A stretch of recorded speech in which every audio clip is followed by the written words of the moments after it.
You're about to get everything you ever wanted. New house, new land, more food than you've ever seen. And that is the most dangerous moment a human being can face. Today, Moses delivers the warning no one in history has ever managed to keep. Day 49. Don't forget. Deuteronomy 8-11. They are days away from crossing the Jordan. Moses knows what's coming. Not just the battles, not just the conquest. He knows what comes after the conquest. The settling in, the harvests, the houses, the fat years. He has watched this people for 40 years. He knows exactly what they will do when the struggle stops. They will forget. So he tries one more time to stop it before it starts. Remember the wilderness, Moses says. All 40 years of it. Remember what it felt like. God let you go hungry, on purpose. Then he fed you manna, something your ancestors had never seen, something that didn't exist anywhere else on earth. He did it to teach you something you could not learn any other way. Man does not live on bread alone, but on every word that comes from the mouth of God. Your clothes didn't wear out. 40 years, and the same clothes still fit. Your feet didn't swell. The wilderness should have destroyed you. It didn't. That wasn't luck. That was a lesson. God was showing you that he could sustain you with nothing, that his word was more reliable than your pantry, that the source of life wasn't the food. It was the one providing it. Now you're about to walk into a land with wheat and barley and vines and fig trees and pomegranates, olive oil, honey. You'll eat bread there without scarcity. You will not lack anything.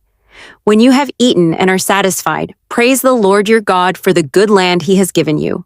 When? Not if. When? Because Moses knows the full stomach is coming. He just needs them to remember, while they're full, where it came from. Here is the trap Moses sees from miles away. You eat, you're satisfied.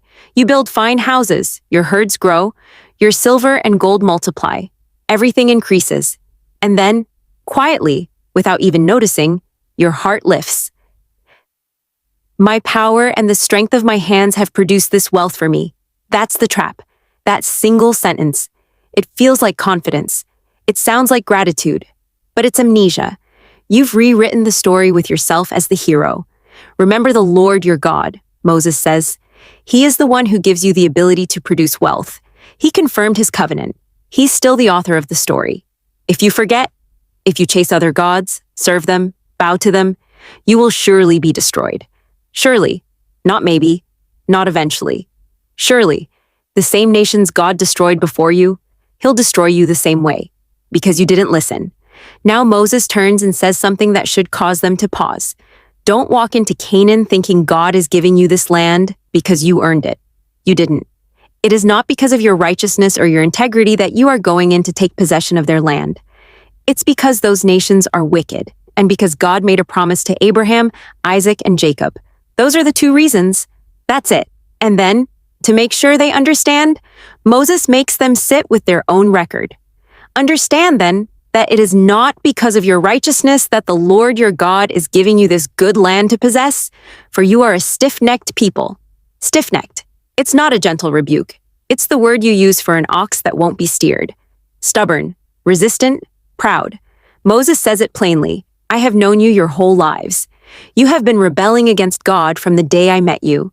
Moses was on the mountain 40 days without food or water, receiving the covenant written on stone tablets. The very words God spoke from the fire.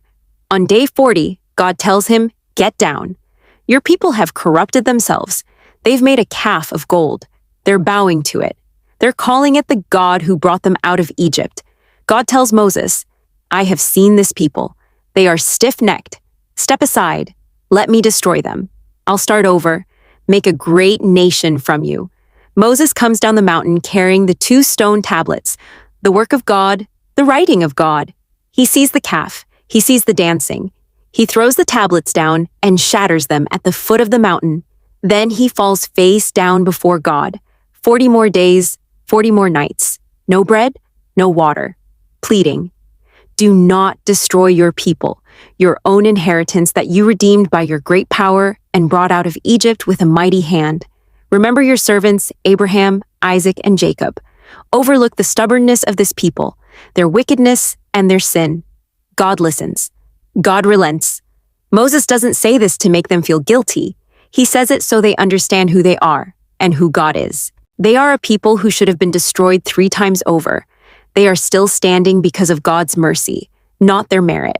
After all the rebellion, after all the warnings, Moses asks a final question. What does the Lord your God ask of you?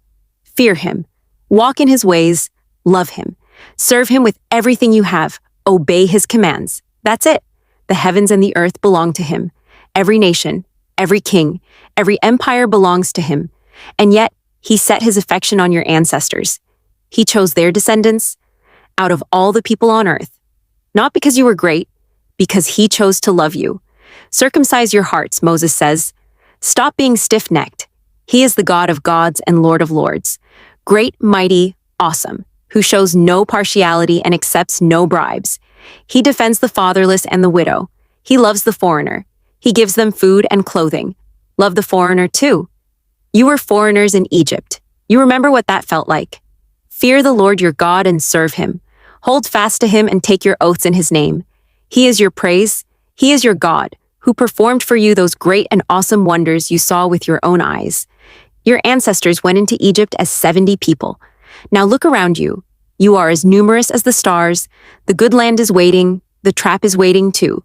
Moses has told them everything he knows. The question is whether they will remember it once the struggle is over. History already knows the answer, but that's tomorrow's story. Tomorrow, the blessing and the curse laid out on 2 mountains, a covenant so stark it leaves no room for confusion, and the land described in a way that should make them weep with gratitude. See you then.